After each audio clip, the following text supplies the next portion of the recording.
American major league സോക്കറിൽ Inter Miami മെസ്സിക്ക് ചുറ്റും ഒരു ടീമിനെ കെട്ടിപ്പടുക്കാൻ ശ്രമിക്കുകയാണ്. ഇതിന്റെ ഭാഗമായി ബാഴ്സലോണയിലെ മെസ്സിയുടെ 3 സുഹൃത്തുക്കളായ കളിക്കാരെ ഇന്റർ മയാമി സ്വന്തമാക്കി. 2023 ജൂലൈയിലാണ് ഫ്രഞ്ച് ക്ലബ്ബായ PSG-യിൽ നിന്ന് ഫ്രീ ഏജന്റായി മെസ്സി ഇന്റർ മയാമിയിലെത്തിയത്. മെസ്സിയുടെ വരവിന് പിന്നാലെ ബാഴ്സലോണയിൽ നിന്ന് സെർജിയോ ബുസ്കറ്റ്സും ജോർഡി ആൽബയും ഇന്റർ മയാമിയിലെത്തി.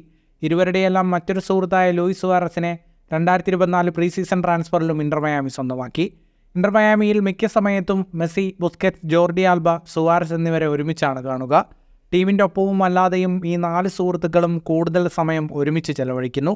ഇത് ടീമിനുള്ളിലെ മറ്റു കളിക്കാർക്കിടയിൽ പ്രശ്നം സൃഷ്ടിക്കുന്നുണ്ടോ എന്നതാണ് ഫുട്ബോൾ ലോകത്തിൻ്റെ ആകാംക്ഷ. ഇതിനുള്ള വിശദീകരണം ഇന്റർ മയാമിയുടെ താരമായ ജൂലിയൻ ഗ്രസൽ നൽകി. മെസ്സിയും സുവാരസും ബുസ്കറ്റ്സും ആൽബയും നല്ല സുഹൃത്തുക്കളാണ്. അത് നമുക്കെല്ലാവർക്കും അറിയാം. അതുകൊണ്ട് അവർക്കിടയിൽ അല്പം അധികം അടുപ്പമുള്ളത് സാധാരണമാണ്. അവർ ഒന്നിച്ച് ഒരുപാട് നേട്ടങ്ങൾ കൈവരിച്ചവരാണ്. അവരുടെ കുടുംബങ്ങളും പരസ്പരം അടുത്തറിയാവുന്നതാണ്. അതുകൊണ്ട് അവർ 4 പേരും ഒന്നിച്ച് ഏറെ സമയം ചെലവഴിക്കാറുണ്ട്.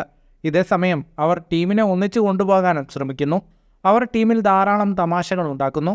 ടീമിനൊപ്പം അവരും ബാർബിക്യൂ കഴിക്കുന്നു. താരംഗമായിരുന്ന മറ്റേതൊരു ടീമിലെ പോലെയും ഇന്റർ മയാമിയിലും തികച്ചും സാധാരണമായ അന്തരീക്ഷമാണുള്ളത്, ജൂലിയൻ ഗ്രസൽ വ്യക്തമാക്കി. ജർമ്മനിയിൽ ജനിച്ച അമേരിക്കയുടെ ദേശീയ ഫുട്ബോൾ ടീമിൽ കളിക്കുന്ന ഫുൾബാക്ക് താരമാണ് 30-കാരനായ ജൂലിയൻ ഗ്രസൽ.